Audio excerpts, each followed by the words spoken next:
Okay,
first of all, I'd like to welcome our guests this morning, especially our veterans. Thank you for coming today.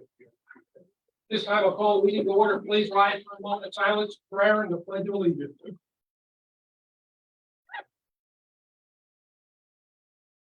Oh God, thank you for the gift of this new day, and thank you for the blessings of this life. Family, friends, work and purpose, guide us as we discuss, plan, and dream together. Help us to make wise and just decisions. Amen. I pledge allegiance to the flag of the United States of America, to the republic which stands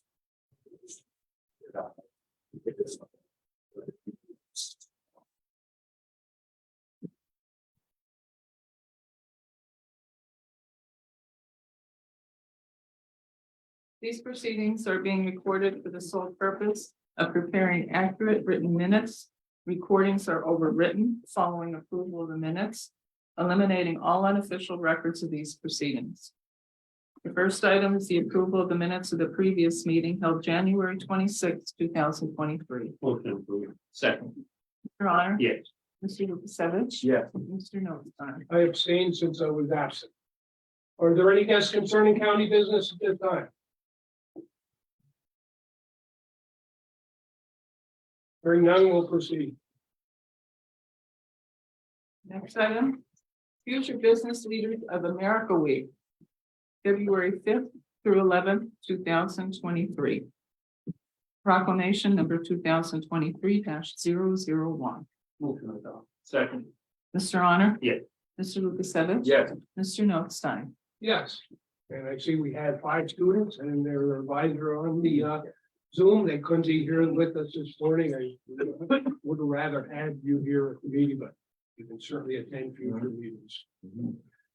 I'll read the proclamation. Whereas Future Business Leaders of America is a nonprofit educational organization. First charter was established in Johnson City, Tennessee in 1942.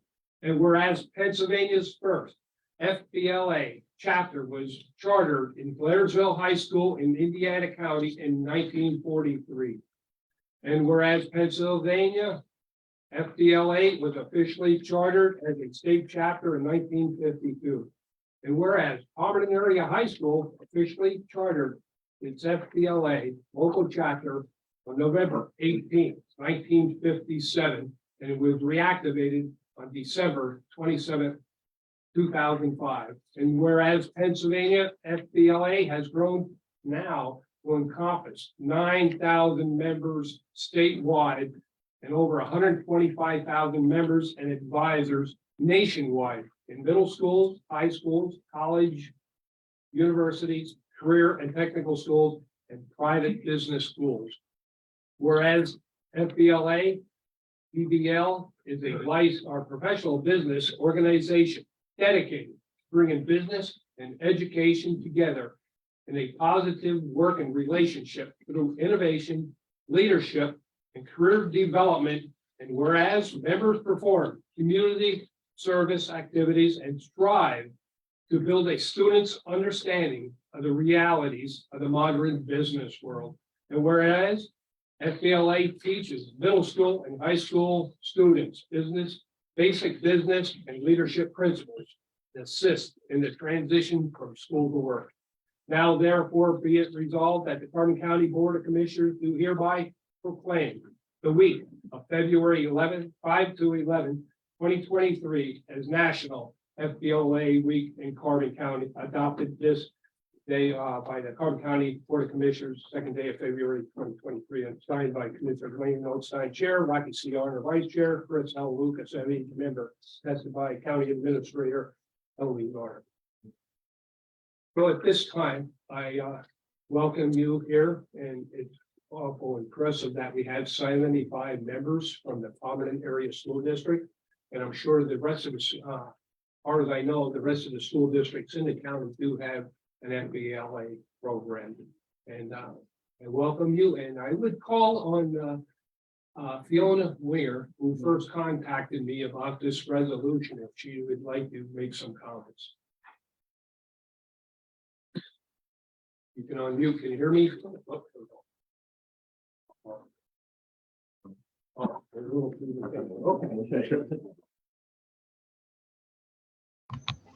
Hi everyone, my name is Fiona Winger, and I'm here with my fellow officers to introduce you our presentation on FBLA Week and what FBLA is really about.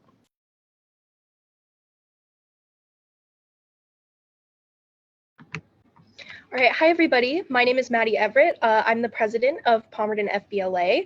Like Fiona said, we're joined today with a few other officers. I'm joined with Ethan Jones, our treasurer, Nicole Kester, our historian, Riley Fallon, our secretary, and Fiona, our senior representative. So let's start off with what is FBLA. FBLA stands for the Future Business Leaders of America.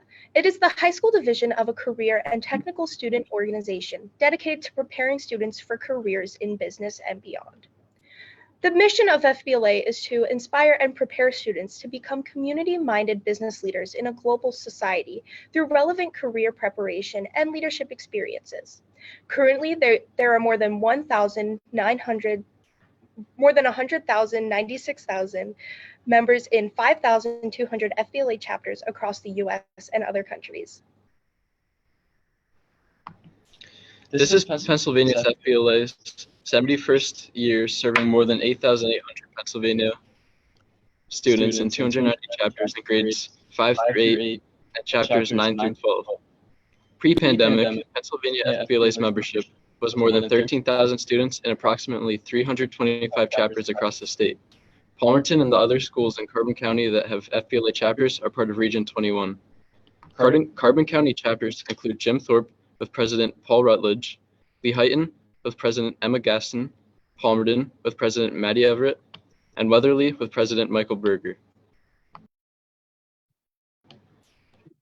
Region 21 membership is currently at 525 students with 241 from Carbon County. We recently held our annual regional leadership conference at Palmerton High School, where there were 8 schools and over 325 students, advisors, and chaperones from Carbon and Monroe counties in attendance. Our keynote speaker was from Make-A-Wish Foundation of Greater Pennsylvania and Virginia. Make-A-Wish is our state project for this year. 103 Palmerton students tested or competed in performance events, and 79 will have the opportunity to move on to states. So here we have some highlights from our RLC, including our superintendent, Jody Franchelli, and some of the pictures that is included, like our medals and our registration table. And here we have Maddie Everett and Dylan Borgu, who ran for president and treasurer of the region. They didn't win, but we're glad they ran. Here we have some more photos of the presentation. Every year, FBLA members and chapters from across the country take a special week to celebrate FBLA and to show everyone the great opportunities that the organization has to offer. From competition to business skills to professional dress, FBLA has many programs and opportunities to help bring business and education together. This year, we will be setting aside days to celebrate our achievements outside of FBLA, to hear from alumni about life after high school, to raise money for Make-A-Wish, and to record our chapter's community service hours. This proclamation is a crucial step in having our chapter recognized at the state and national level as an outstanding chapter, and will earn us credit towards the Gold Seal Chapter of Merit Award. We thank you for your interest in our organization and for taking the time to hear from us today. You're welcome, and thank you for the great presentation and explaining what the FBLA is all about. I would now call on Ms. Palumbo, the advisor, if she has any further comments for the FBLA.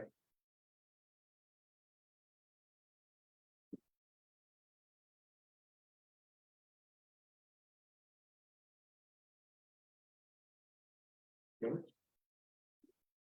If not, I'm sorry, I had to unmute myself. We just had the bell ring. I'm sorry, can you repeat again what it is that you said, sir? Would you like to make any comments? No, I just, we leave it up to our students to speak for themselves. Our organization has done a tremendous amount of work in the last few years, growing our chapter. And we just want to thank the commissioners for giving us this opportunity to present in front of you today and for the proclamation. We really appreciate your support.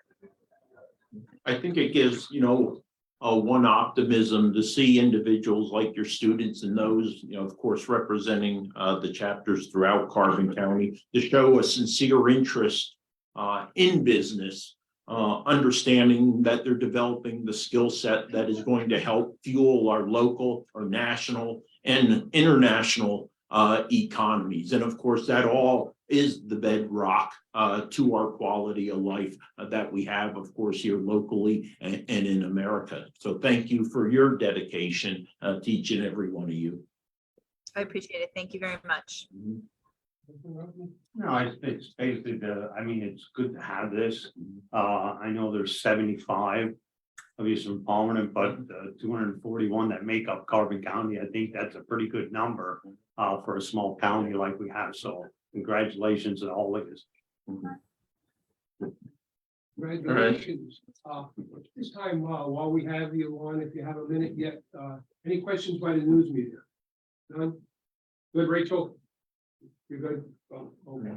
All right, thank you so much for taking the time and zooming in with us today. I certainly wish you could have been here with us, and maybe we can make arrangements to present the proclamation in person sometime. Okay? Thank you all. Enjoy the rest of your day. Okay. Moving Next item is the presentation, together with veterans.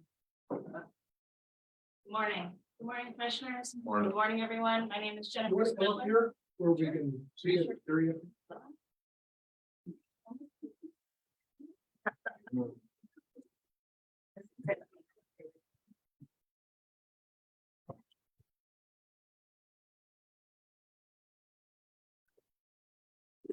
So good morning, everyone. My name is Jennifer Spittler. I'm with the Pennsylvania Department of Military and Veterans Affairs. I serve as the Regional Program Outreach Coordinator in the Northeastern Pennsylvania area. In addition to my roles, I serve as the coordinator for the Together with Veterans of Northeastern Pennsylvania chapter that's based here in Carbon County. For those that don't know, Together with Veterans is a model that started out of Colorado to address veterans suicide in rural communities. It's funded through the Office of Rural Health within the VA. So we started our chapter 3 years ago. So Christine and I have had a chance to work very closely together during that time. Christine is the County Veterans Affairs for Carbon County.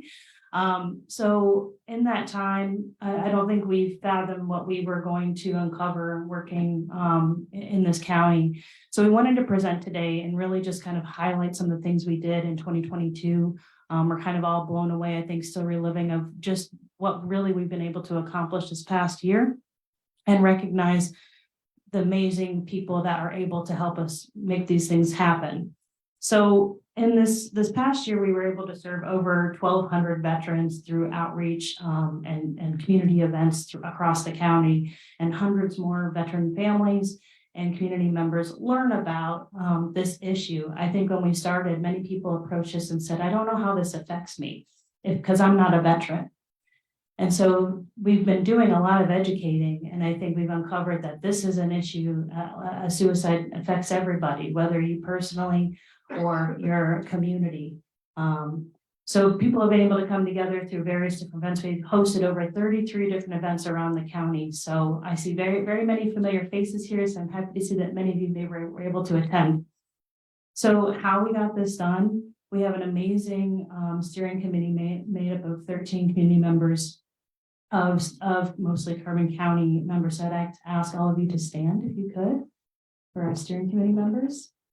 So I just want to recognize them because this is how we're able to pull this off. This is not our major job. We have other jobs, multiple jobs sometimes. So I just wanted to recognize them and thank them for their leadership and helping us accomplish what we were able to do this past year. So thank you.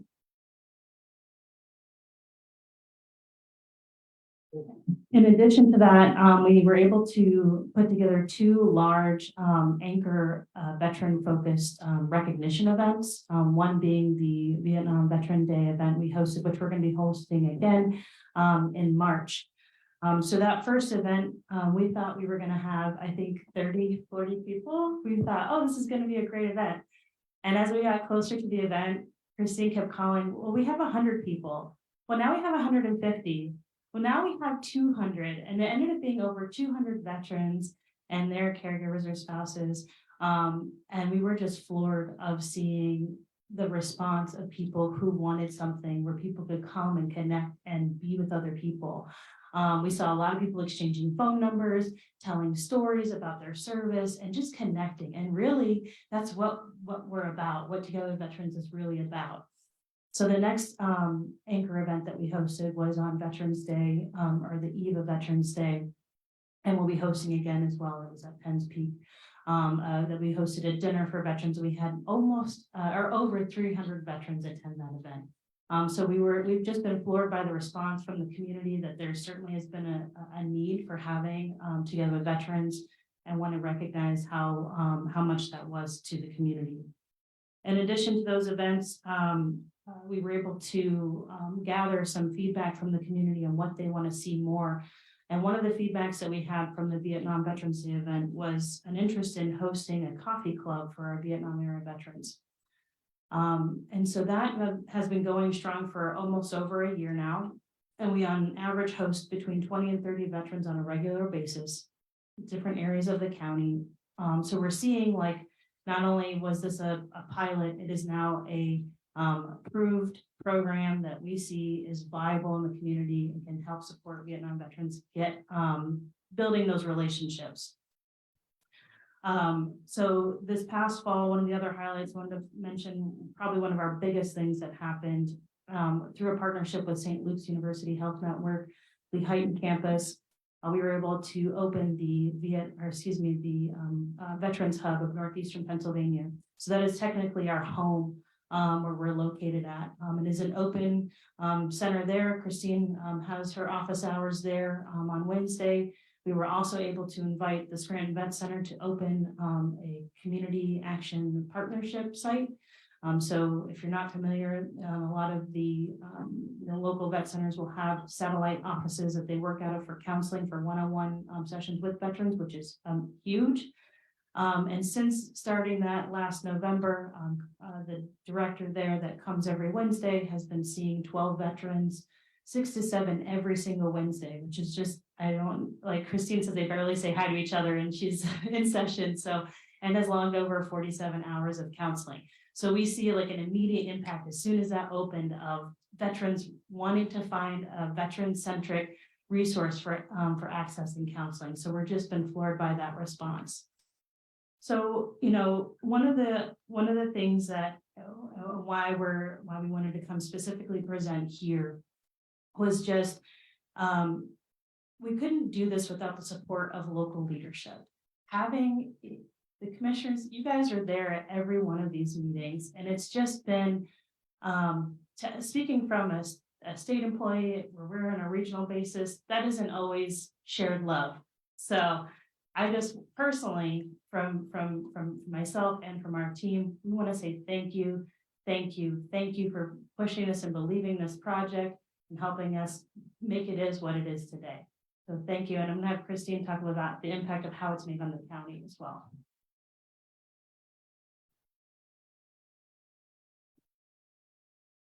So when Jennifer spoke about the 1,200 veterans that we encountered when we first started together with veterans and what we've been doing over the past few years, a lot of these veterans didn't have any connection to benefits. So for our office, it's a huge amount, a huge workload that we brought on. But we're so happy to do it. So now we have Vietnam veterans who didn't think that they earned benefits or they were entitled to benefits, and now they're receiving disability compensation. They go to the food pantry each month. They're just connected to all these resources that are there to support them, which is just phenomenal. So we're so happy, and thank you. I'm always, saying there isn't enough hours in the day, and just the Board of Commissioners and everyone has been so open and receptive to, working with our office to allow us to host these events and do things like this. So we're just very thankful. We do have a token of our appreciation. Angelo, if you could, please.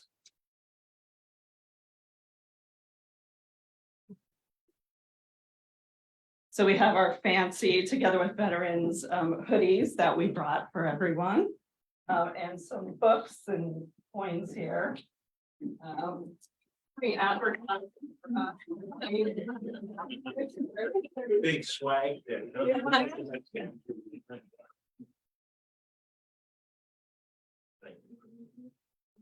I get the small. The small is the large.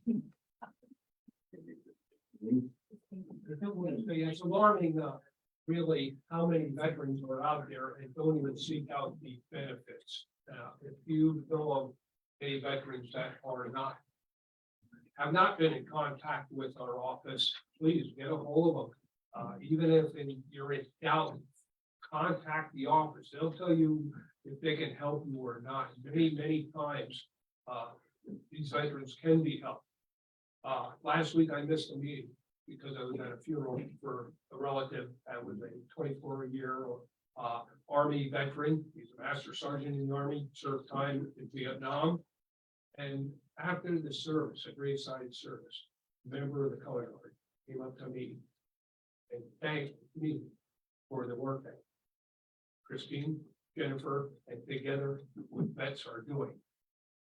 It saved his life. They got him in touch with the right people at the VA. He went to the VA, he got the services, and he is alive today because of Together with Vets and the job that they are doing in that office. So when people come up to me and tell me that, it really means something. And I wanted to convey that to the members of that team. It works. I know it works for personal experience and friends. So I just wanted to convey that. Thank you, Together with Vets, for everything you do. Appreciate it. So where before I was receiving phone calls that a veteran had taken their life, sadly, I'm now getting phone calls that I have a veteran in crisis. What do I do? And they come at all hours of the day and night, and that's perfectly fine. But we're getting the word out there, and they just have that phone number to call to connect to resources. So it's so important, and it's working, and we're just so thankful for it.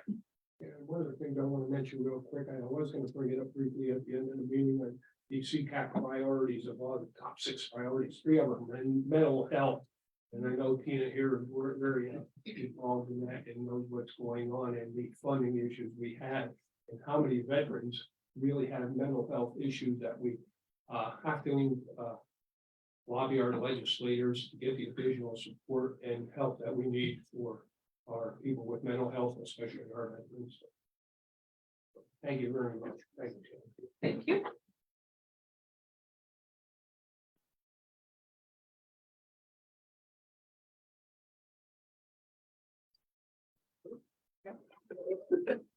Next item is the report of executive sessions held. There was one executive session held on January 31st at 2 p.m. for personnel reasons. Department reports, the budget transfers for 2022 and 2023. Motion. Second. Mr. Honor? Yes. Mr. Lukasevich? Yes. Mr. Notstein? Yes. There are no supplemental appropriations. Expenditures, approval of payroll check numbers. 74863 through 74887. And direct deposit check numbers 6049903 through 6050354 for the payroll paid through the payroll fund checking account for all county funds totaling $661,991.15. This is the payroll dated January 27th, 2023. Motion to ratify. Second. Mr. Honor? Yes. Mr. Lukasevich? Yes. Mr. Notstein? Yes. Approval of check numbers 234096 through 234206 for expenditures to the general fund clearing account totaling $3,418,571.57. Move to approve. Second. Mr. Honor? Yes. Mr. Lukasevich? Yes. Mr. Notstein? Yes. The treasurer's report? Move to accept. Second. Mr. Honor? Yes. Mr. Lukasevich? Yes. Mr. Notstein? Yes. At this time, we'll recess our weekly commissioners meeting. We now call the monthly meetings of the salary board to order. And our first item is the approval of the minutes of the annual salary board meetings held January 3rd, 2023 and January 4th, 2023. Motion approved. Second. Mr. Severcek? Yes. Mr. Honor? Yes. Mr. Lukasevich? Yes. Mr. Notstein? Yes. Yes. Are there any guests concerning salary board business at this time? Hearing none, we'll move on. The report of executive sessions held. There was one executive session held on January 12th, 2023 at 9 a.m. January 20th, 2023 is 2:30 p.m. January 24th, 2023, 11 a.m. January 26th, 2023 at 1:30 p.m. January 30th, 2023 at 1:30 p.m. Next item, courts, Judge Nanovic. So I know the first two motions that are on your agenda were not placed there by the courts. And as I indicated in the executive salary, it's not my intention to make those motions at this time. I know there's a legal issue that the counsel for the salary board has been asked to research. And I understand Attorney Crickland needs about 30 days to research that item. I would also say that those two positions involve law clerks. One of them involves Turkey's law clerk who had recently taken another position in Harrisburg, a higher paying position than he was getting here. And the other involves Judge Matika's law clerk, who I think her last day was either last Friday or this past Monday. So we do have, as I understand it, two temporary positions that have been approved, and they can be filled in the meantime. So there should be no loss or disadvantage or delay in employing law clerks in those positions that we can put them in the temporary positions.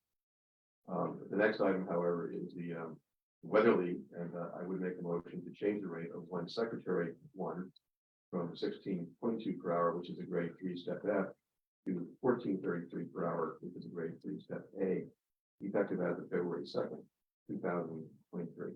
I'll second that. Judge Nanovic? Yes. Mr. Severcek? Yes. Mr. Honor? Yes. Mr. Lukasevich? Yes. Mr. Notstein? Yes. Okay, and I believe that's all I have for the agenda. Thank you. Point of order, Ellie, can you read the motions on there so we can consider making the second or making those motions that were under court administration? The first motion was to change the salary of one law clerk from $44,662.80 per annum, grade 12, step E, to $40,458.60 per annum, grade 12, step A, effective February 2nd, 2023. Move to change the salary. Is there a second? Hearing none, motion dies. If you read the second and the next one. Change the salary of one law clerk from $42,515.20 per annum, grade 12, step C, to $40,458.60 per annum, grade 12, step A, effective February 2nd, 2023. Move to change the salary. Is there a second to the motion? Hearing none, the motion dies. Ellie, could you clarify the status of these positions salary wise, due to the inaction of the salary board? Since these salaries, the funding was not approved, these salaries will revert back to 2022 because the proposed the proposed exhibit was not approved at the initial meeting on January 3rd. Okay, thank you. So I would take issue with that. I don't think that's an accurate statement of the law. The salaries have remained unchanged from what they were set by the salary board at the annual meeting. I understand the commissioners, at least two commissioners, have been opposed to funding the salary that's set by the salary board meeting, which was a 3-2 vote. There is an issue that has been requested to be researched. Commissioner Lucas Everett is well aware of the issue and wants to circumvent having that issue decided. And the issue basically involves this. The county passed the budget, and as I understand it, within that budget, they allocated sufficient funds to fund 100% all the salaries that were, quote, recommended by the county commissioners. On some of these positions, including the two law clerk positions, the salary board had voted in favor, increasing the salaries above what two commissioners were willing to approve. There are savings in the category of salaries for the courts, in the sense that a number of the positions are vacant, so monies are not being expended by the county. In a number of positions, those individuals who had them at the beginning of the year have left, and they're not being paid. So there are savings in the amount that has been allocated in the budget by the county in salaries. And the question that is currently being researched by Colonel Crickling is whether or not those savings are now available and should be used to fund the additional increases that were approved by the salary board. That's a funding issue, but it's also been determined and allocated already by the county commissioners that those funds are allocated in that budget and used for salaries. I take Commissioner Arner at his word when he represented to me at the annual board meeting that those positions, that budget has fully allocated and funded those salaries. So the question really is, are those funds already there? And can they be used to fund these increases? It is not reverting back to 2022. That's going to be decided in part by the research that Attorney Crickling decided. And for my comment was that, I mean, there are vacant positions, but if there's, I mean, I'm just saying that there's 15 positions, I don't know what it is. Yeah, If there's 3 vacant, we still have to account for the vacant positions because somebody could get hired tomorrow. That's true. And goes on for next year, and then it's gonna be in our budget. If we take that money from them 3 positions and give them to other positions, then it's not lined up with the study said. I'm just going back to what, I'm going with the study. We got this far, people are on the correct steps or wherever they're at. And if there's controversy about it, there's gonna be an appeal process, and then we'll fix that. And I think if we start shoving money around all over the place, what the intent for the study was to straighten everybody's salary out. And I think we used above and beyond what we did. I think we used like somewhere around $750,000 this year. And I was hoping that for next year that we could almost do the same thing again to correct what people have problems with.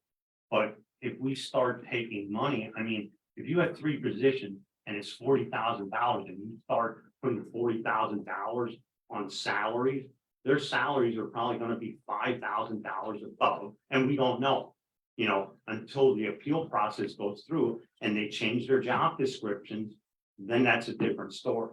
But right now, we can't, we have to incorporate them 3 jobs into the budget. You know, there's no, and like I said, we could hire them tomorrow.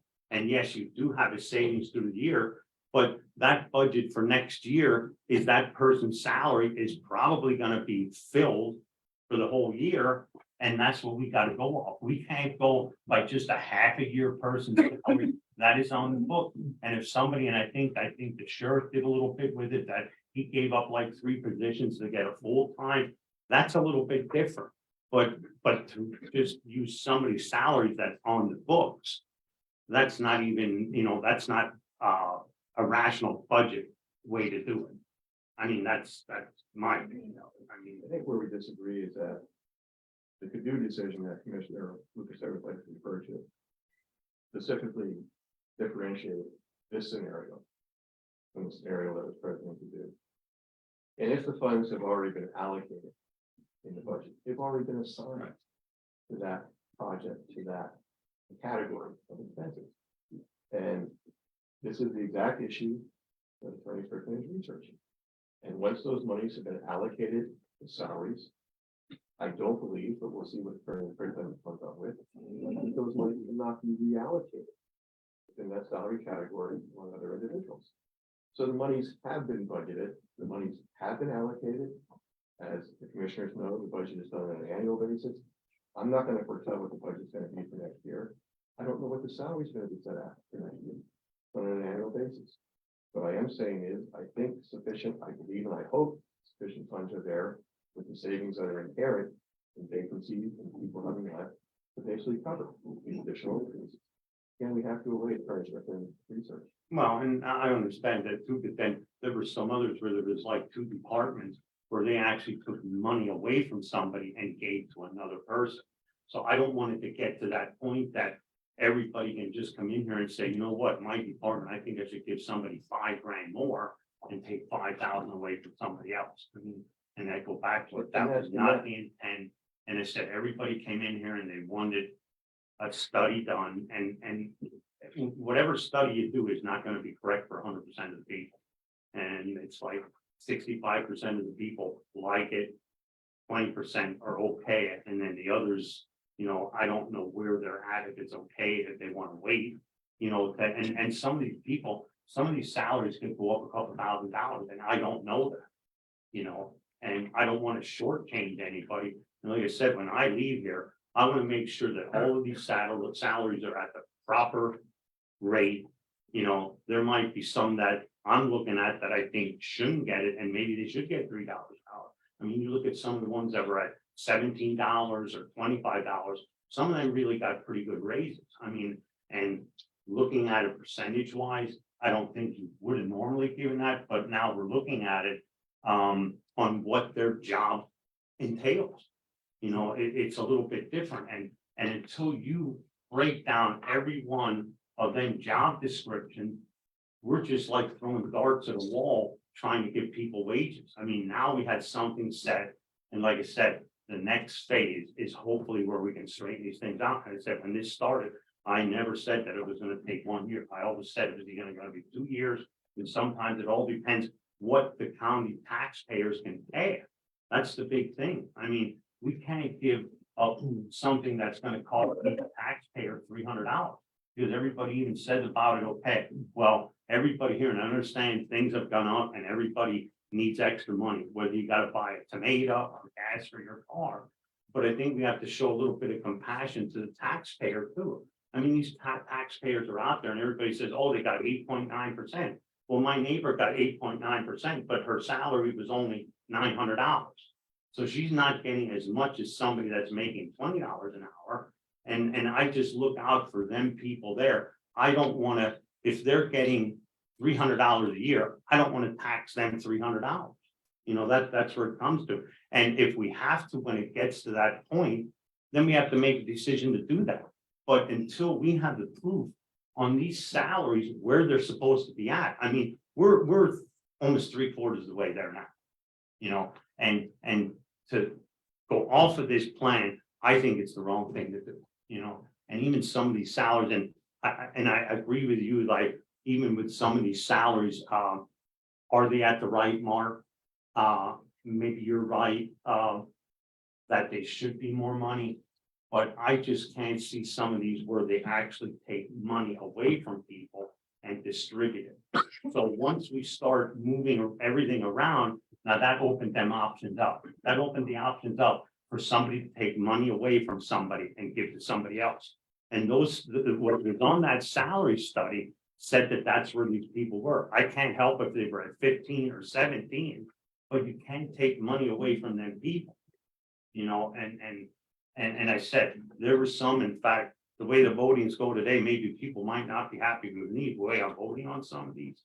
But it's like, I want to be fair to everybody and make sure that everybody, I said, when I walk out of here, that I feel that everybody has the correct sound, whether they're at $13 an hour or they're at $30 an hour. Like I said, Roger, I'm not saying somebody that's $30 an hour shouldn't get $3.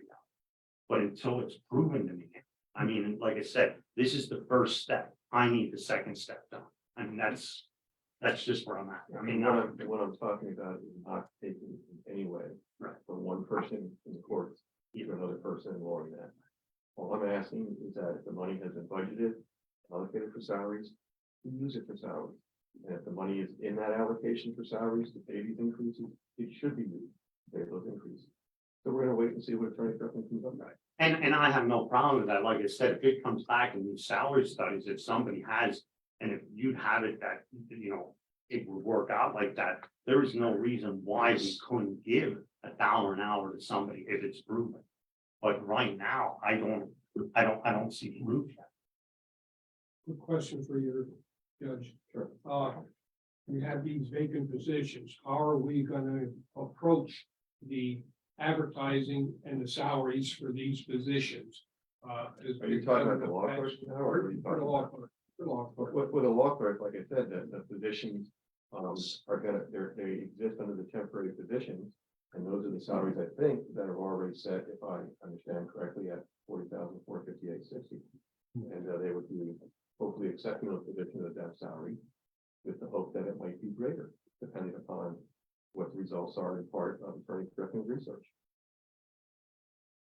So I'm saying the positions are there to fill, it's not the quote permanent salary. There's no permanent law clerk position, but it's a temporary law clerk position that can be utilized on a quote temporary basis. At least it's my understanding those temporary positions were created. I know I spoke to that briefly with my court administrator this morning. She tells me they were approved, so those temporary positions, as I understand it, exist. And that's one thing too, they would be established at that. And it's for more money, it would be, say that 42,515.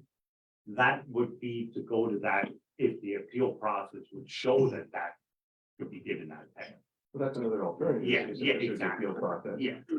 Whether that will be appealed, I don't know, because Right. as I understand, we're still waiting for the guidelines to come from the commissioners as to what the appeal process will be consistent of and how we implement and utilize it. I have two questions, if you're done, Your Honor. I thought I was. No, not for you, not for you. I've question, why isn't HR here today? And I don't think. that's one question, and where they took the second question, or, The director is not in today. but normally there's 4 people in that office and one other usually attends, so my question is, were they told to stay away? Well, first of all, I didn't tell them to say that, and I think I can answer questions on what I feel and what he interprets the law to. I don't think this is a court battle over who's right or wrong. I think it's this vote is. Well, the intent today too is to recess for 1 week until the solicitor has enough time to review this process, correct? In my understanding, but I don't know, in fairness to Attorney Griffin, I don't know if he's gonna have his. Yeah, I don't think he'll have it in. I think a little more time. If he only paid 30 days, Yeah. is what I recall from the executive. Let me talk to the public, right? So there's this quote unquote legal issue, right? The solicitor's been charged to look into the Caddo case, not so concerned about that. There's also a financial matter. Let me see if I can come up with an analogy. I have a budget, $100 a month for internet service. That speed is just fast enough. But you know what? The Super Bowl's coming up. And I want to ensure I have really good connectivity so I don't miss one single play or one single commercial. So I'm going to go to Blue Ridge, and for 1 month, I think I'm going to go ahead and spend $120 to get me up to 500 megabits per second download speed.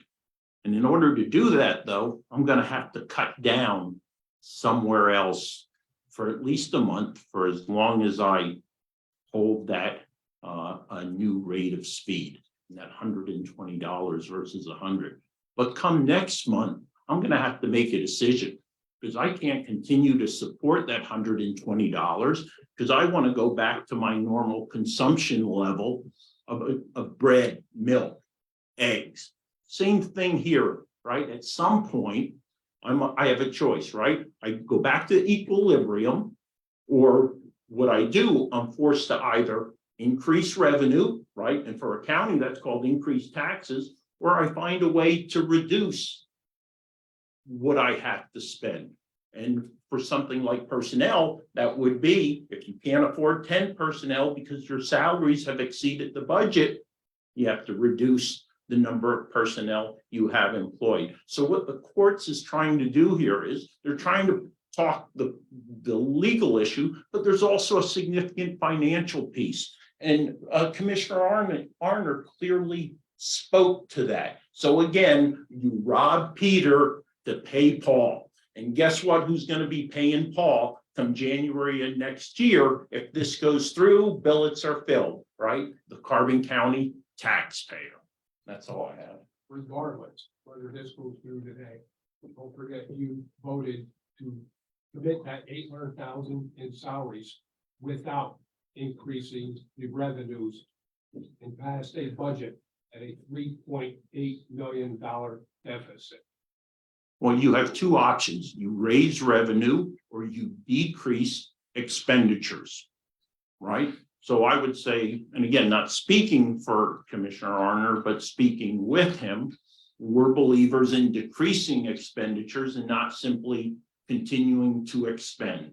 And Commissioner, you have a history of expend, expend, spend in lieu of try to find savings and be fiscally responsible for money which only belongs to the 64,000 residents of I'll Carbon go County. back to that 48%. You seem to forget that the commissioners at that time reduced or eliminated the occupational tax at about $1.9 billion. So the county had to make up for that. The county is responsible for providing services. You gotta take away from the aging, or you gonna take away from the veterans? All the other offices, they provide services. And if we don't have the people to provide the services, who's in trouble? People sitting at this table.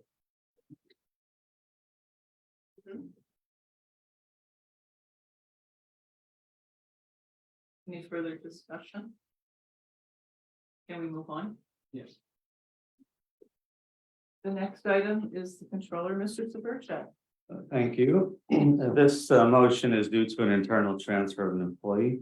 Under fiscal data processing is to change the rate of one fiscal data processing specialist from $14.69 per hour, grade 3, step B, to $15.43 an hour, grade 3, step B, effective February 2nd, 2023.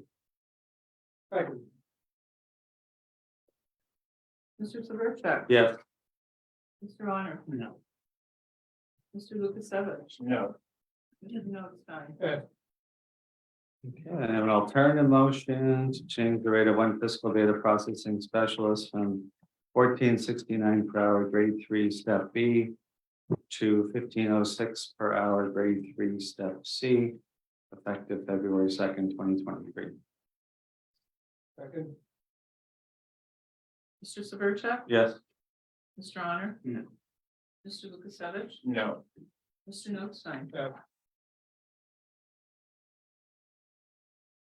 think that's all I have. Next item. The planetary, Mrs. Semmel. Good morning. I was instructed to come here today to make a motion that I did not agree with, nor did I write. We as elected officials and department heads have been suppressed and intentionally left out of county business that directly impacts our employees and our offices. Resignations are given daily, and dedicated, hardworking, and knowledgeable employees are leaving this county, not only because of the funds issue, but because of the blatant lack of appreciation. The motion I made at the annual salary board was to set the positions and salaries of the Prothonotary office as seen on Exhibit R5. Those motions were passed and were funded. I then made an alternate motion as it pertained to my PFA coordinator position because it was not graded appropriately. That motion passed but was not funded by the Board of Commissioners. Therefore, this employee's salary should revert back to the rate that was on the exhibit, passed and funded. And on January 12th, I did receive an email from the Director of Human Resources confirming that.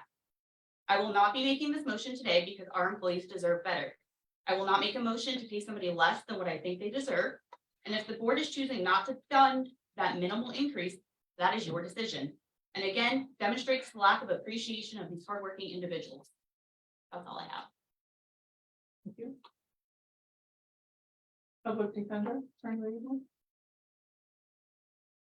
That being said, I am making a motion at this point in time to change the salary of one assistant public defender from $38,956.24 per annum, $38,192.40 per annum, retroactive to January 1st, 2023.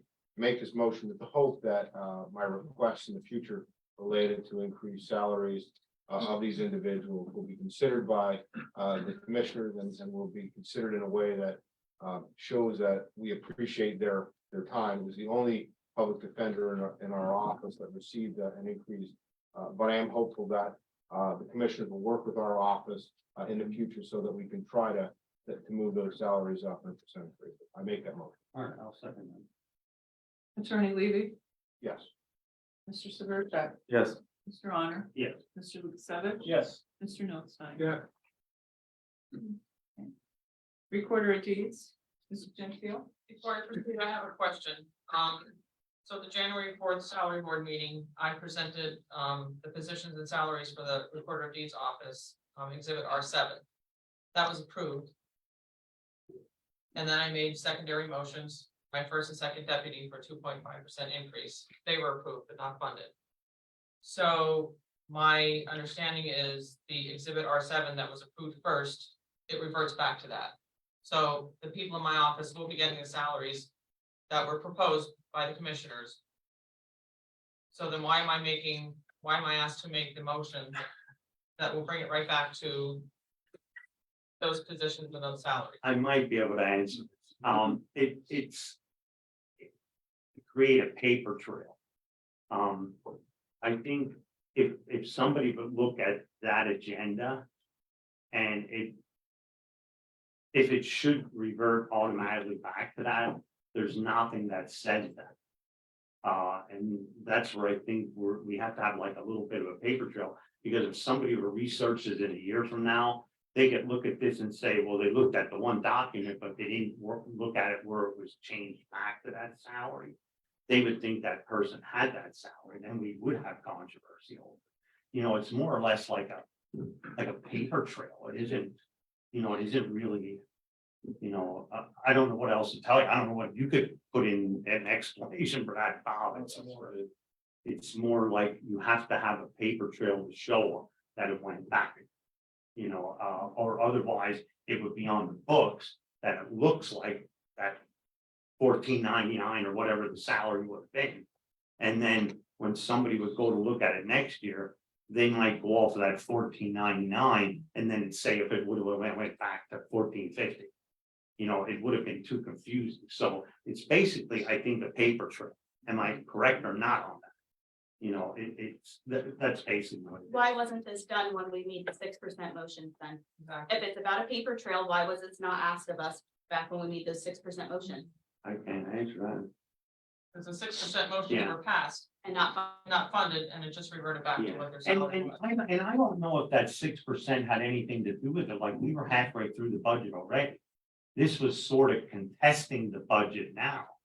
I don't know how that was even presented. I think we just came in and said we want 6%. And it was passed. It was passed, but not funded, same Same situation. I can't answer that.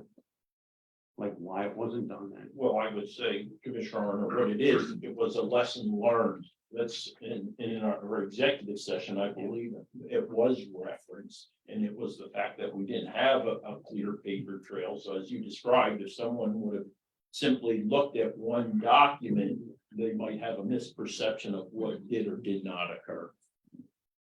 So I don't think I should have to ask for less money for my people when I already asked for more. Right. And it's gonna make me look like I'm going back and saying, oh, you know what, I don't want that 2.5% increase for my people. I'm just gonna go back and do what you're asking me to do to clear up a paper trail, basically. And I don't think we ever asked anybody to do that. I mean, when you came in, I said, and you can say, well, the commissioners didn't fund it and I'm against this.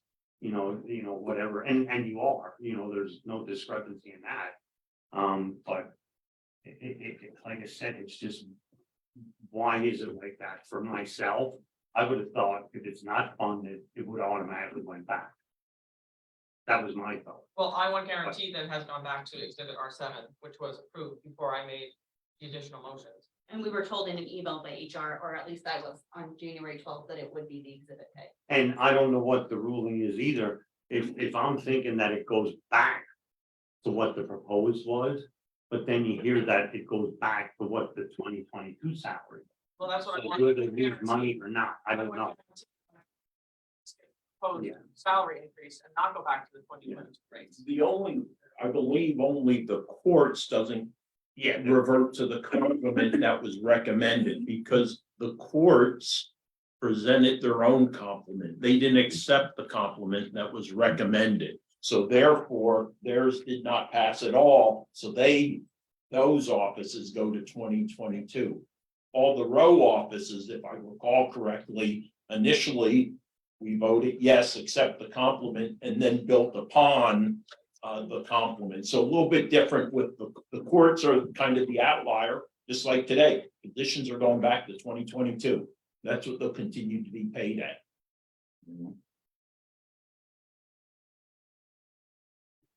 And again, theirs was a little bit different, like Chris explained it, like yours came in and you went from a set amount to the proposed, and then you made something above that. The courts never did that. They came in with what they wanted, their rate, and like I said, someone could have been $1.85 more. It would have been a little bit different if it would have came in and said, okay, we accept the proposed, which everybody else did, except them. So my opinion, and I said, it's a legal thing, I think it should go back to the proposed. I mean, and like I said, it's just the paper trail, and if you wanted it that you don't like this, then you could make the motion, have it put in the minutes, that it's documented, instead of somebody just taking minutes, that you wanted it back to that rate, put your statement and give it to the secretary here and say this, I want it in the minutes, that it'll reflect what you said. Because sometimes, a lot of things people say do not get in the minutes unless you would do something like that. And I don't think the intent was, I know you all like your employees and you'll stick up home for anything. And I don't want to take that away from you. Well, I'd like to put on record that I do not agree with this motion, but it's just to clear up bookkeeping issues. And so that at least my first deputy, we get her 3% raise, and my coordinator records will get her $2.27 raise. So I make a motion to change the rate of one first deputy from $26.82 per hour, grades S5, step N, to $26.16 per hour, grade S5, step M, retroactive to January 1st, 2023. I'll second that. Mrs. Gentile, Yes. Mr. Severcek, Yes. Mr. Honor, Yes. Mr. Lukasevich, Yes, with a thank you. Mr. Notstein. Yes. I'd like to also make a motion to change the rate of one second deputy from $23.18 per hour, grade 4, step, no, there is no step, to $22.61 per hour, grade 4, step, again, there's no step, retroactive to January 1st, 2023. We'll second that. Mrs. Gentile, Yes. Mr. Severcek, Yes. Mr. Honor, Yes. Mr. Lukasevich. Yes. Mr. Notstein. Yes. Next office, Sheriff Ziegler. Morning. Mhm. My first motion is to change the rate of one captain from 26.16 per hour, grade S5, step M, to 25.52 per hour, S5, step L, effective February 2nd, 2023. Second. Sheriff Ziegler, Yes. Mr. Severcek, Yes. Mr. Honor. Yes. Mr. Lukasevich. Yes. Mr. Notstein. Yes. Before I make the following decisional motions, I want to make a brief statement. Much like my colleagues, there was some confusion to me as to why I needed to make alternate motions that were already made in my exhibit of R10. I Came into the executive salary board last week, and we discussed this issue. I still don't agree with the proposed R10 amendments. My motions did pass salary board. I was told that they were not funded in the budget. I still don't feel that my people were given the proper amount of increases. However, I was told in the executive salary board that if I did not agree to revert back to R10, that my staff would revert back to 2022 rates, which then they don't get a raise at all, which absolutely is not fair to them. So I'm making these motions, even though I don't agree with them, just so that my staff are able to get an increase. And then, like Mr. Levy, I'm going to trust the commissioners in the appeal process when that comes out, so that we can continue to address what I think is fairer rates for my staff when that process becomes available. And I think this was where some of the instances were, I just had a problem with that, taking money away from somebody and giving to others. That was my issue there. So that being said.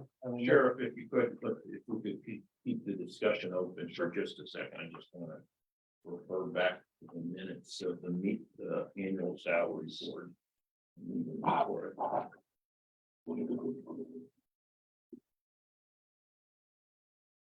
I think you misinterpreted what was spoken at the executive board meeting, because I don't recall anyone stating during any of the sessions that we held with you that if you didn't make modifications, that individuals in your office would revert to 2022. Because exhibit R10 was approved unanimously.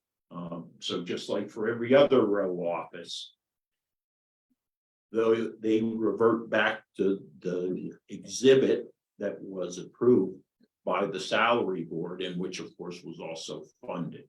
So it would not, if you would not have made motions today, your employees would not have reverted back to 2022. They would have reverted to the R10 approved complement. Okay. It's possible I may have misunderstood. This is what Commissioner Arner said in our executive meeting.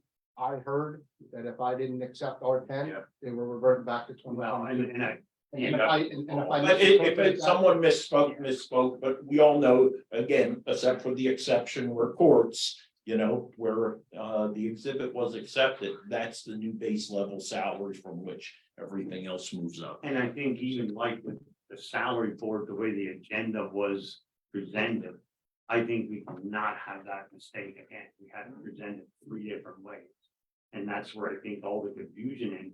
And then if somebody said, if I said something about it, I possibly I could have. But it's like we had 3 different versions. Why do we have 3 different versions?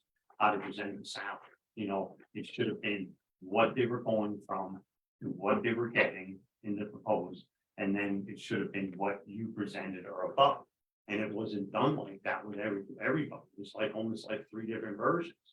There was one where I think they went from the salary that they were at. And then there was another one that was presented, I think, at the salary that was proposed to what you wanted. And then it was the one where the judge came in, or the courts came in and didn't even have anything. They just presented that it was $24 an hour or $18 an hour. there was nothing anywhere for anybody to even see it, where it was going to. So that, I think that's something that in our future salary board, I hope it's spelled out a little bit more, and it's confusing for everybody. I understand that, it's like it should not be presented three different ways. I mean, why is it not? And for You know, me, and yeah, it's been a frustrating Yeah. and confusing process. I'm sure everybody would agree to that. Yeah. Just to restate, I'll make these motions for the accept and go back to the R10 exhibit. I don't agree with it, but I gotta get my people something instead of nothing. And hopefully the appeal process will allow us to further discuss where people fit. and you want that reflected in the minutes also, correct? And that's, so my motions are being made to have an accurate record. As it's Jim did. Thank you. Okay. So that being said, change the rate of one chief real estate clerk from 1701 per hour, grade 6, step B, to 1829 per hour, grade 8, step A, retroactive to January 1st, 2023. Sheriff Ziegler, Yes. Mr. Severcek, No. Mr. Honor, Yes. Mr. Lukasevich. Yes. Mr. Notstein. Yes.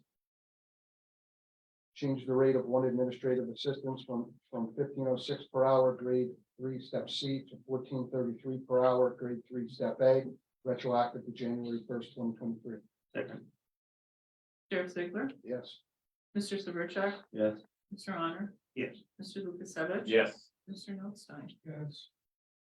Change the rate of one civil process clerk from 1434 per hour, grade 2, step C, to 1365 per hour, grade 2, step A, retroactive to January 1st, 2023. Second. Sheriff Ziegler, Yes. Mr. Severcek. Yes. Mr. Honor, Yes. Mr. Lukasevich. Yes. Mr. Notstein. Yes. Change the rate of one special deputy sheriff trainee from 1744 per hour, grade 5, step E, to 1580 per hour, grade 5, step A, retroactive to January 1st, 2023. Second. Sheriff Ziegler, Yes. Mr. Severcek, Yes. Mr. Honor, Yes. Mr. Lukasevich. Yes. Mr. Notstein. Yes. Change the rate of two part-time security officers from 1506 per hour, grade 3, step C, to 1433 per hour, grade 3, step A, retroactive to January 1st, 2023. Second. Sheriff Ziegler, Yes. Mr. Severcek. Yes.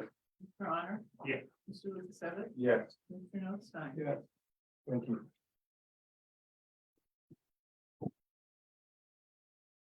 Next office is treasurer. Mr. Good morning. Blanca. It's still morning. Good morning. I'd like to reiterate what my colleagues have mentioned. I do not agree with this motion. However, to correct the record, I will make it. This is only an increase of 10 cents an hour. So the motion is to change the rate of one second deputy from 1789 per hour, grade 4, step H, to 1745 per hour, grade 4, step G, retroactive to January 1st, 2023. Second. Mr. Zelinka, Yes. Mr. Severcek, Yes. Mr. Honor, Yes. Mr. Lukasevich. Yes. Mr. Notstein. Yes. Next office of commissioners.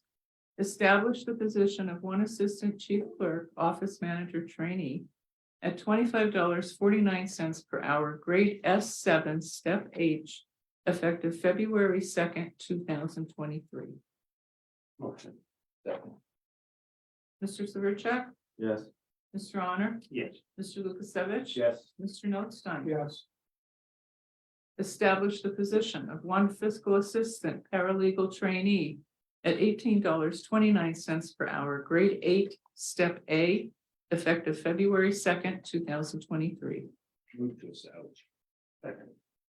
Mr. Severcek, Yes. Mr. Honor. Yes. Mr. Lukasevich. Yes. Mr. Notstein. Yes. Elections. Change the rate of one director from $24.23 per hour, grade S9, step B, to $27.41 per hour, grade S9, step G, effective February 4th, 2023. Change the rate. Second. Mr. Severcek, No. Mr. Honor, No. Mr. Lukasevich, Yes. Mr. Notstein, No. No, I think it's a real shame that it even presented at this rate when you would not even pass a motion at 25.46 for an increase and offer someone with less experience, only 2 years in the office when you had somebody with 7, and then even consider offering someone $27 an hour. A lot more than what I asked for that position. Just not right for the county employees. You always, Mr. Lukasevich, you're the one that always said you voted yes for this. Was that in the budget to give that increase? It's a question. If you're referring to this particular position, there was a consensus by the Board of Commissioners to offer this rate to this individual. So the fact that you're voting against it now, I think some of these issues should have been brought forth in that discussion. Secondly, any individual that is now departing because of the concern out of salary, especially two department heads.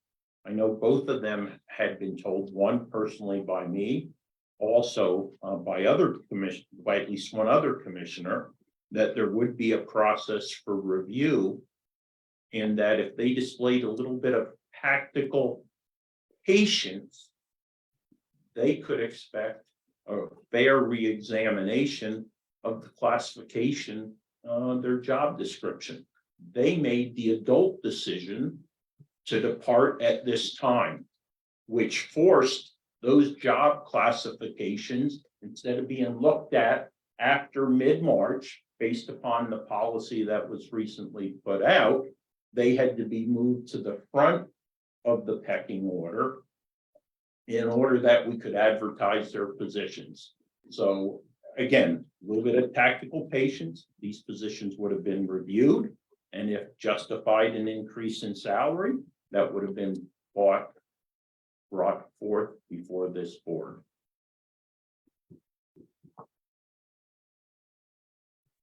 What I would do at this time is, I don't know what the rate would be, instead of an S9 B 2741. I will go along with one step along because we can't afford that. Use any one this particular time. If there's anyone coming in or going, deeply concerned over the elections because of the lack of experience in this party. I understand your concern with the lack of experience, but the individual who is slotted for this position has 2 years more experience than the outgoing director when she came into that position, right? Lisa Dart had no experience in election when she assumed that position, right? She came out of the commissioner's office, right? The individual who is destined to take the directorship has been under mentorship for 2 years, or that's what we should expect, right? Because as leaders, we have a responsibility to develop the next generation of leaders. That position was specifically created to ensure there was continuity in that office. Read the job description. So therefore, if there was a failure in oversight to ensure that development, mentorship didn't take place, there's a lot of blame to go around. I would answer that by saying that we hired a consultant when Lisa came in. And I don't recall the hours from the previous person. And consulted her and worked with her in learning the position. Things have really changed a lot in that office over the last 2 or 3 years, as well done. So We offered the outgoing director an opportunity to serve as a consultant also. So even this individual who has 2 years of experience, we offered her the same opportunity that we are normally providing right now. A matter of fact, when we go back to the regular agenda of the Board of Commissioners meeting, we will see, again, we're offering a consultancy opportunity for one of our outgoing retiring directors, the IT director. So again. You have that rated. Oh, yeah. that's What was it? 7G. 7G. That would be my motion.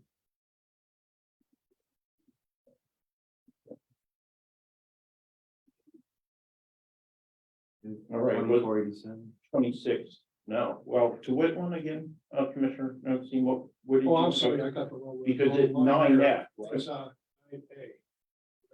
Well, 9A is 2364. Oh, okay. Yeah, 9F I mean, would be 9. okay, yeah, F was 2675. Okay. We would make the motion that we set the salary for the director at S9 F at 2675, correct? Yeah, I'll second. Mr. Severcek, No. Your Honor, No. Mr. Lukasevich. Yeah, yes. Mr. Notstein, Yes.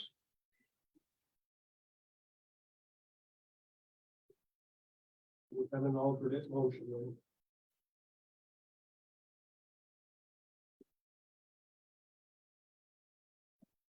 Not, And bear in mind, the policy is that an acting can assume that position for up to 30 days.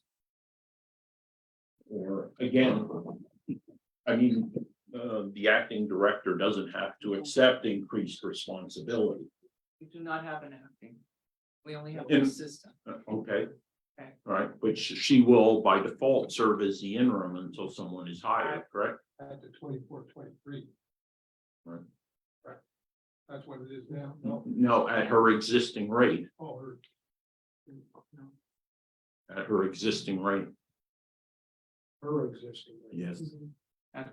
As the assistant. Yeah. Yeah, as the assistant. Whatever. Yeah. It was, Yeah. Was it 18 something? I'll pull it up. it's just. 1852. 1852 and the S4A.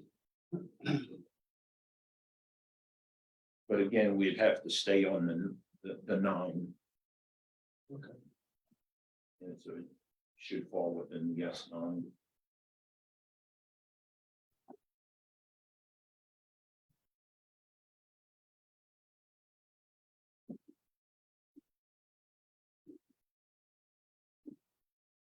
Any further alternates on that position?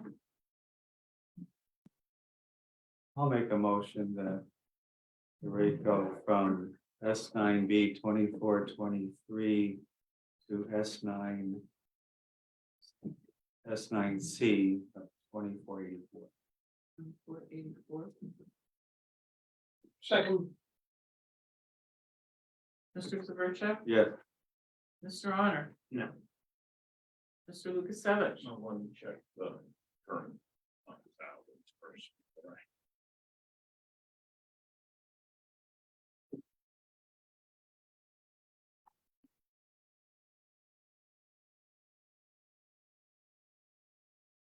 Yes. Mr. Notstein, Yes. all right, our next item is to establish the positions of 2 seasonal election clerks at $13 per hour. Grade 1, step A, effective February 2nd, 2023. These positions are excluded from the retirement plan, non-anticipated to work 1,000 hours. I'll second that. Make the motion. Okay, yeah, okay. I'll make the motion. Second. Mr. Severcek? Yes. Mr. Honor? Yes. Mr. Lukasevich? Yes. Mr. Notstein? Yes.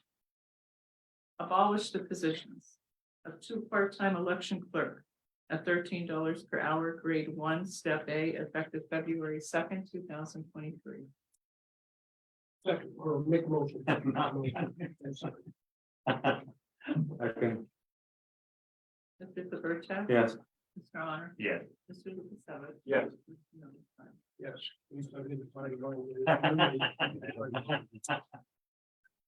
Okay, we still have a need to recess on next week. Adjournment. Adjournment. Okay. Okay, meeting adjourned. We will reconvene our weekly meeting.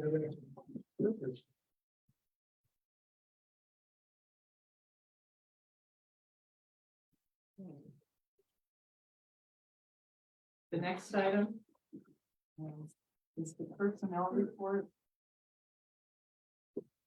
Vote to approve that county's personnel report. Second. Okay. Mr. Honor? Yeah. Mr. Lukasevich? Yes. Mr. Notstein? Yeah. The acknowledgement for courts and row offices.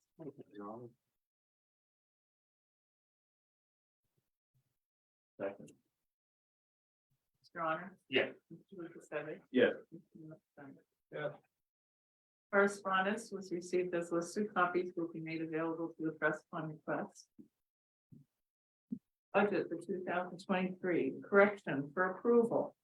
Authorize the transfer of funds in the amount of $42,534 from the district attorney full-time employees line item to the general fund contingency line item to correct a mathematical error in the adopted 2023 budget. Motion approved. Second. Mr. Honor? Yes. Mr. Lukasevich? Yes. Mr. Notstein? Yes. Additional funds. For approval, authorize the transfer of additional funds within the 2023 budget to cover the increases approved by alternate motions for the district attorney at the annual salary board meeting of January 4th, 2023. Motion to approve.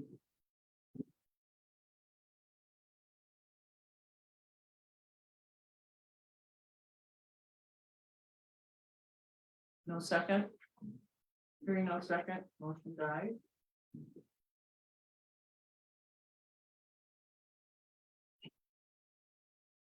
Elections. Printing of election forms and ballots for approval and execution. Quote received from Phoenix Graphics Incorporated of Rochester, New York, for the printing of election day ballots, provisionals, sample ballots, and mailing services of absentee and mail-in ballots for the 2023 municipal primary and municipal election at a total estimated cost of $44,237. This is under CoStar's contract number 009-075. Motion approved. Second. Mr. Honor? Yes. Mr. Lukasevich? Yes. Mr. Notstein? Yes. Rovers, for acceptance, the communication was received from Robert Miller of Nesquehoning, Pennsylvania, advising of his resignation as a contracted rover troubleshooter for the May 16, 2000 municipal primary and the November 7, 2023 municipal election. Motion. Second. Mr. Honor? Yes. Mr. Lukasevich? Yes. Mr. Notstein? Yes, with regrets. Human Services for acceptance. Fiscal year 2022, 2023, State Food Purchase Program, second quarter expense and data report as submitted by Shepherd House Incorporated to the Pennsylvania Department of Agriculture. Motion approved. Second. Mr. Honor? Yes. Mr. Lukasevich? Yes. Mr. Notstein? Yes.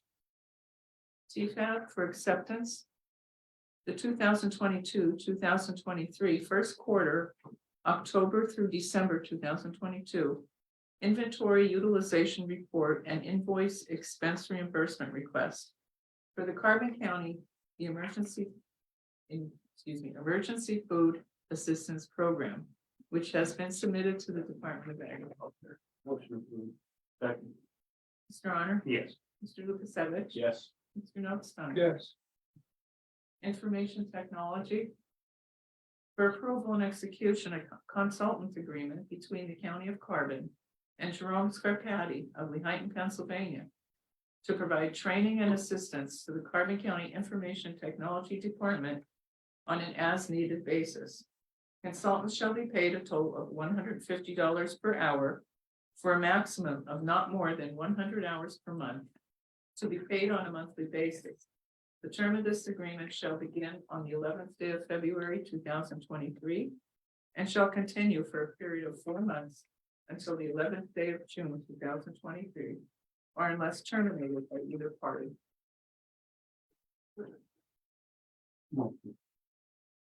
Second.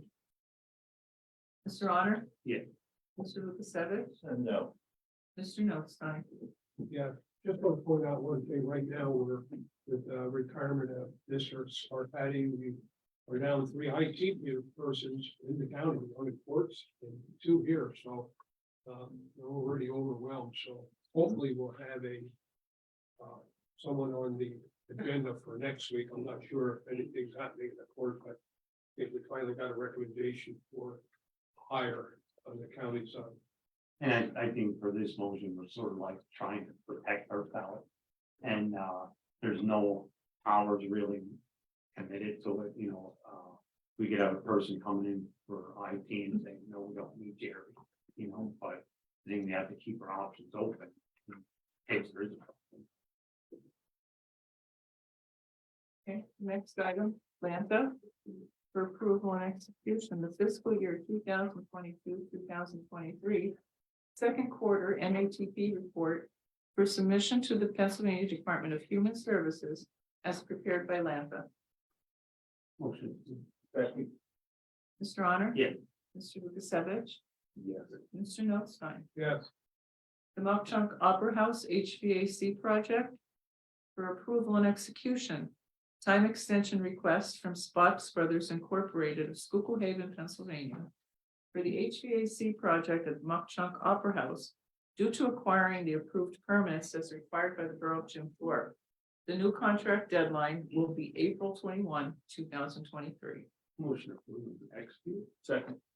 Mr. Honor? Yes. Mr. Lukasevich? Yes. Mr. Notstein? Yes. The solicitor's report? Thank you. For the Agency on Aging, seeking approval and execution of a service agreement between Aging Well PA LLC and Carbon County Area Agency on Aging to perform assessment services on behalf of Aging Well PA for consumers requiring level of care determinations for medical assistance funded programs. The service agreement is based on the requirement of the grant agreement Aging Well PA has with Pennsylvania Department of Human Services, with CCAAA providing assessment services with the new functional eligibility determination assessment tool. The term of the agreement shall be 3 years, February 1, 2023 through January 31, 2026. Thereafter renewing automatically for additional 1-year terms unless terminated by either party giving 90 days written notice. CCAAA will be paid $249.22 in year 1, $256.70 in year 2, and $264.40 in year 3 for each completed FED assessment and redetermination assessment, and $136.76 in year 1 and $140.86 in year 2. That's a direction. Yeah, okay. Year 21. And $145.09 in year 3 for preparation and attendance at each consumer appeal hearing to serve as an expert witness. Yeah, approve and execute with the correction to be year 2 versus year 21. I'll second that. Mr. Honor? Yes. Mr. Lukasevich? Yes. Mr. Notstein? Yes.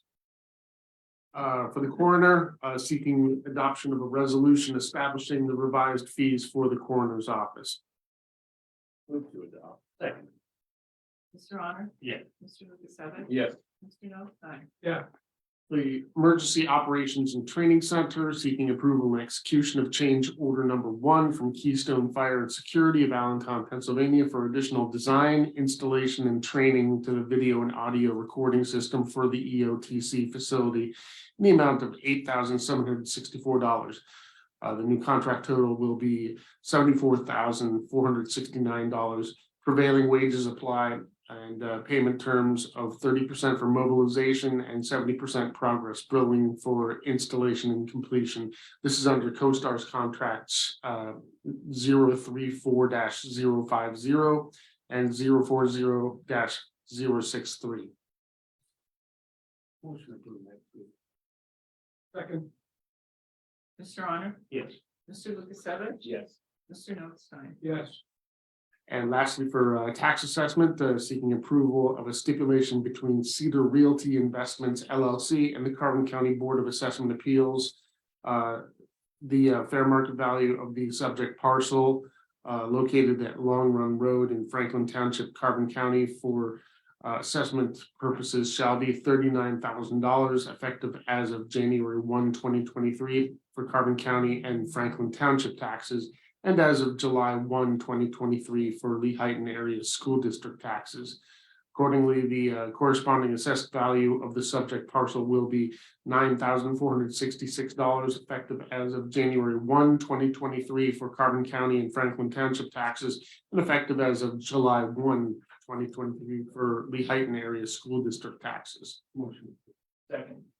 Mr. Honor? Yes. Mr. Lukasevich? Yes. Mr. Notstein? Yes. Nothing further. Any further business? Hearing none, Commissioners reports, Mr. Honor. The only thing maybe with the salaries again, I want to give a little bit of a rude thing here. And I know, the treasurer, I see where you're at, you know, if I was in your position. And I think I see some of our positions that it's not correct, and I hope we can correct these things. But some of these motions that were made today, there with his, it was only a couple cents, and there are some. But there was actually some people in there that actually went in, like from 1138 up to 1365. So it wasn't like these, like everybody lost money. I mean, there are some in here. I mean, I think there's one in here that only got like, was it 15 cents? So there are discrepancies, you know, and I'm not saying there aren't. But I'm hoping that we can move forward and straighten things out. I mean, that's what I think this study is for. I mean, and I'll still stand on that, that I want to have these people all the correct way by the time I get out. That's the end of my report. Mr. Lukasevich? Yeah, one item, I'll reference back to salary board, paragraph 12, elections, changing the rate of the director.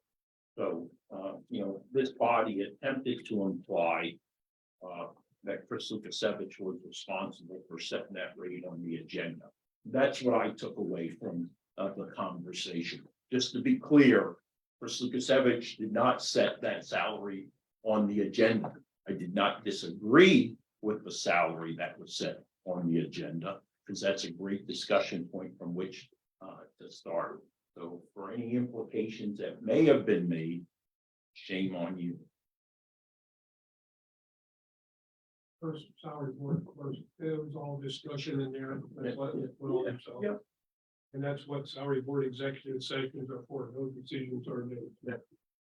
Okay, two quick things. Well, first of all, I want to touch on the, and I alluded to it earlier, the priorities for CCAP right now, and I don't want to go into a lot of detail, but out of the 6 top priorities, that doesn't mean everything else goes away.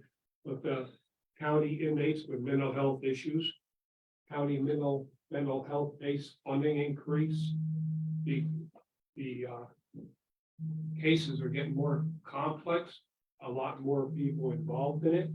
And then the third one under that is also the assess the needs of children and youth who have this complex mental health. And certainly this COVID issue did not help whatsoever.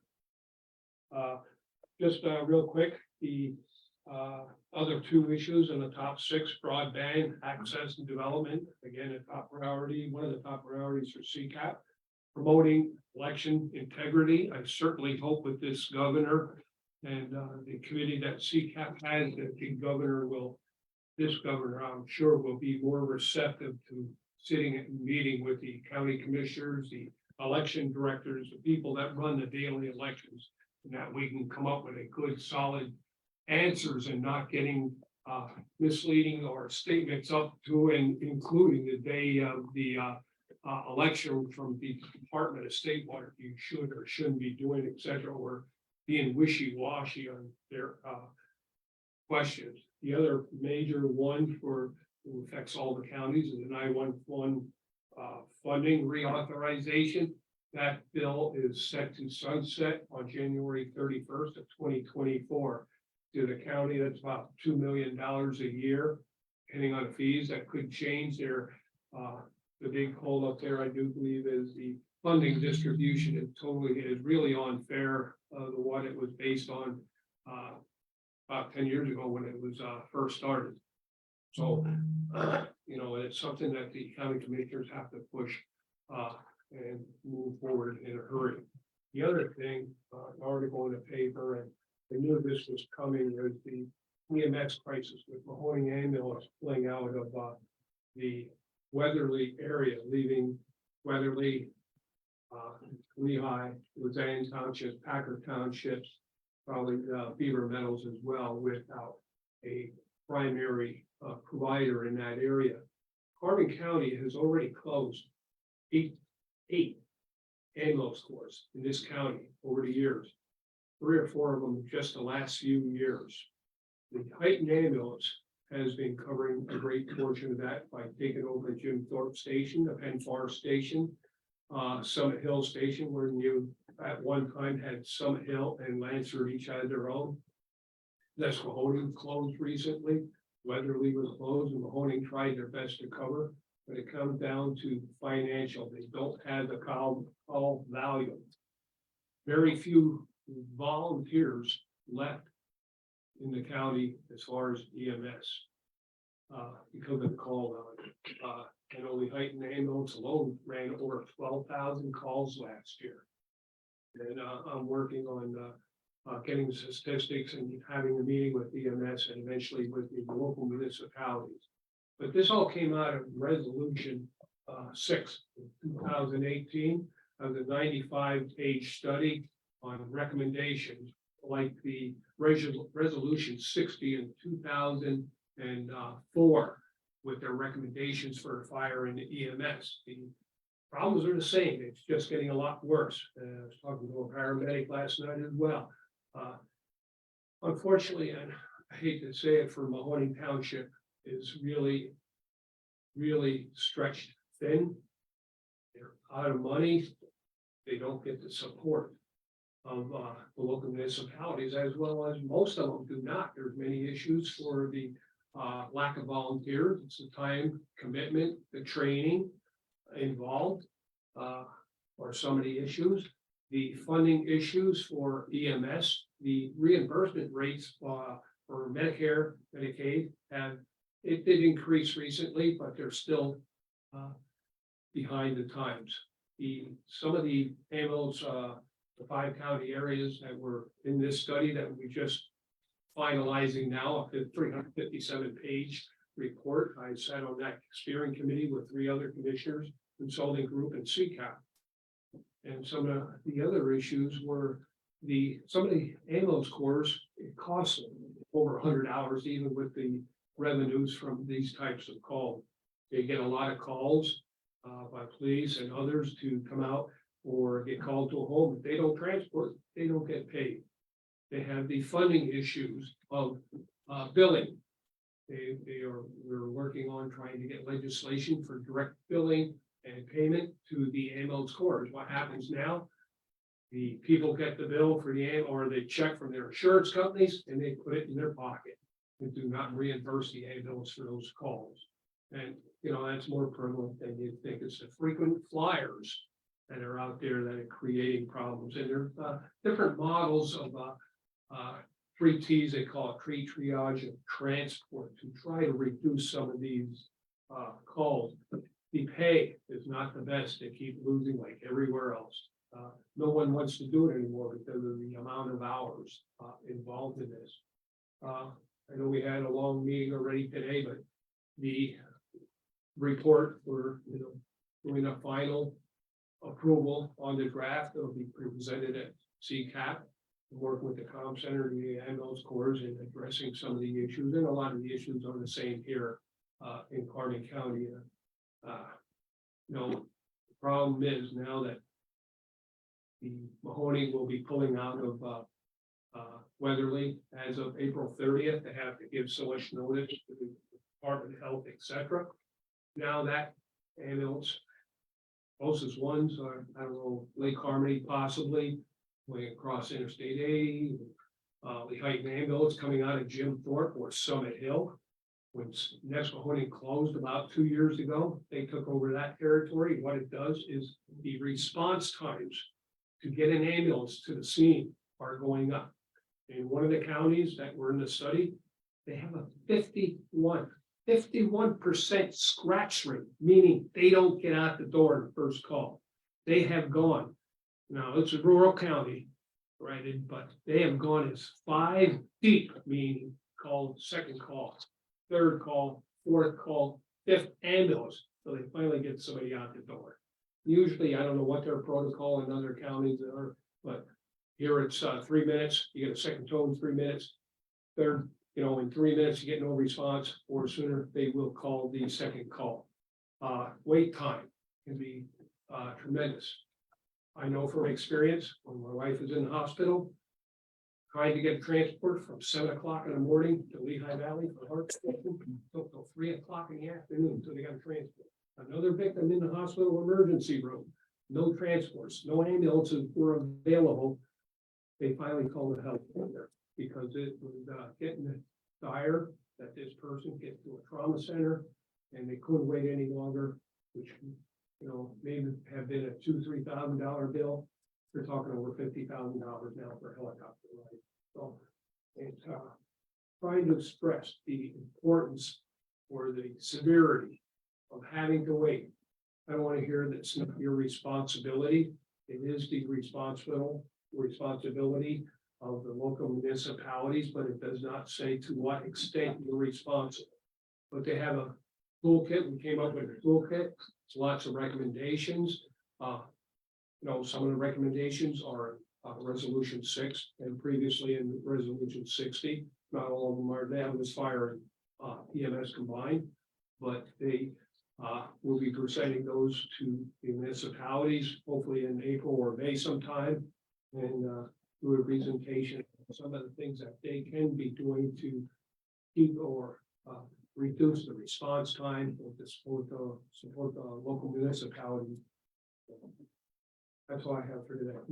And just to tag on that a little bit, like Mahoning Valley Ambulance, I think always did a good job. They do. They always had their fundraisers to do things and, they tried to do it. And like Wayne said, when you go out on a call and you maybe do 5 calls and not even get paid for one, I mean, that's like devastating to something like that. I mean, it's almost like a crime that they're leaving, and it's not a lack of effort from them. No, they, I must say, and they had a good venue there. They do a lot of fundraisers, luncheons, dinners in the evening, wedding receptions, etc. And that takes away from the manpower as well. Not all those people, a lot of those people are still responders, but there's very few left. Take a back look at the report, but we'll give you an update later on how many are paid in Lehighton ambulance and their budget has increased. The cost, we order an ambulance today, it's gonna take 2 years to get an ambulance, so equipment's a problem. Getting the personnel, the volunteers, Lehighton ambulance is down to 10 volunteers, and that's throughout the county. And it's really a complex situation, and I think it's something that people have to wake up and smell the road, is that this is a crisis. If you're in a vehicle accident, you can't afford to wait. If we have a mass casualty incident, we can't even get so many ambulances out on a first call now. And if we have a mass casualty, 20, 30 victims, let's say a bus accident or whatever, automatically that the EMS console activates a mass casualty plan. Bring other units in, but Lehighton and as well as Palmer and others spend a lot of time staging in the Wallachford area. That reduces our response time here in the county, and it's a cost. the fuel to them to sit in Lehigh County when they have nothing available. So it's not unusual, and that happens in all parts of the county, more so in Lehigh County than I do, I believe in Luzerne County. Okay, now for one day. Pass my wish. Meeting adjourned. Rachel, would you like to go first? Sure. Well, just what you were saying just now about all the EMS issues, what do you think the next steps are to attack the problem? Get them help. Well, we'll do our own our study, which we already started, looking at response times, primary care, what the issues are, what their funding issues are, and these cool toolkits that they came up with, and there's 20 some recommendations, but all are gonna fit Carbon County. This is a statewide study. It was Butler, Mercer, Ioga, Sullivan, and Lycoming County involved in this study. And I didn't get to the Sullivan County meeting or the Butler County meeting where they met with the EMS and the local municipalities and had a discussion on what the issues are. And I think a lot of it is the education of our local elected officials in particular on their responsibilities. And I've heard one person say when they were told about the financial crisis of an ambulance, that it's not their responsibility, because it is your responsibility. And it's a liability to the municipalities that not having a designated service with a reasonable response time. So it takes a lot of, these ambulances are going all the time. It's a lot of calls. You can't afford to either have people just sitting around either. So they just can't, they're gonna need some financial support. And like I said, the direct billing that they get paid doesn't go to the insured, it goes right to the EMS that should get the money to begin with. And it's all those things that really hurt. So there's a lot going on. Hopefully before the end of the month, I plan on meeting with EMS, and then sometime in March or April, maybe through the call. And if we can get together with EMS and talk about the with the municipalities, the issues, in a bigger venue than here. And hopefully we would get a good turnout of both EMS and municipalities, so local elected officials and state level, because they're the ones that have to change the laws on some of the issues. Well, if that's open, I'd like to go to that meeting, just heads up. But also, do you think if the local municipalities don't start taking responsibility for that, it'll fall back on the county eventually? Well, that's the county commissioners association is only an avenue. There are recommendations that how the county can help. We'll go into those details later. The county is not going to take over EMS. I want to make that perfectly clear. None of the people that were interviewed or involved in the study from the start. When we started this process back in 2019, I think it was, we've been meeting bi-weekly since then.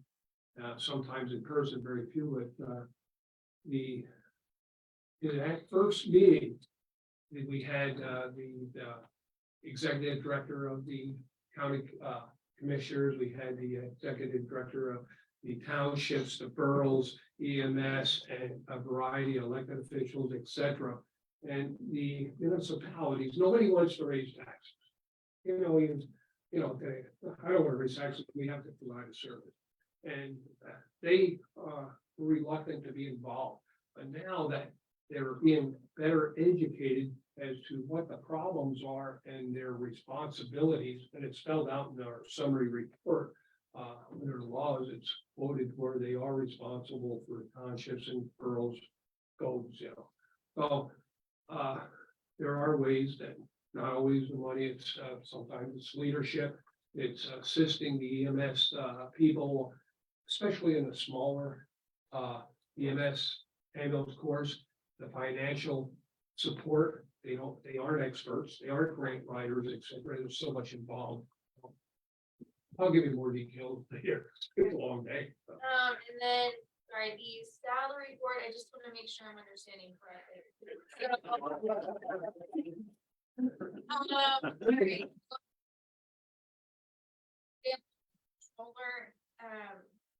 the fiscal data processing specialist from 1469 to 1543.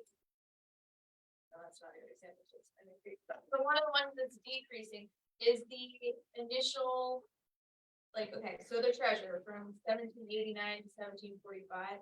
Is the 1789 what was requested after the proposed increase was approved? Yes. Right, just to make sure I- Anything else, Rachel? Your time was up anyway.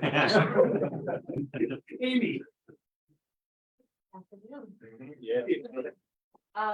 Staying on the salary stuff. Mark, you voted no with regard to the chief real estate clerk, position reverting actually upwards. Why did you vote no on that? It was a great difference, and that was what we were doing at this time. We were looking to review those in March. And then, commissioners actually, and the salary board, anybody, you alluded to an appeals process. When will that be coming? Well, We're expected it in the middle of March. you know, We're gonna have it ready by then. And then in regards to on the regular agenda, the fringe benefit payment fund, what exactly is it that it's for $1 million? The fringe benefit payment fund? Oh, okay, that's, when the money is transferred out of the balance, the county coffers, is reimbursed for the payment of the fringe benefits in all the offices, the insurances and. And all those things.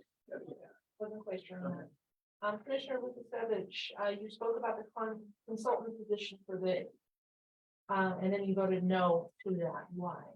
Why did I vote no? Yes. I thought it should be a little bit lower. I mean, again, it is a tough one. We're in a tough position. We definitely need Jerry and his expertise.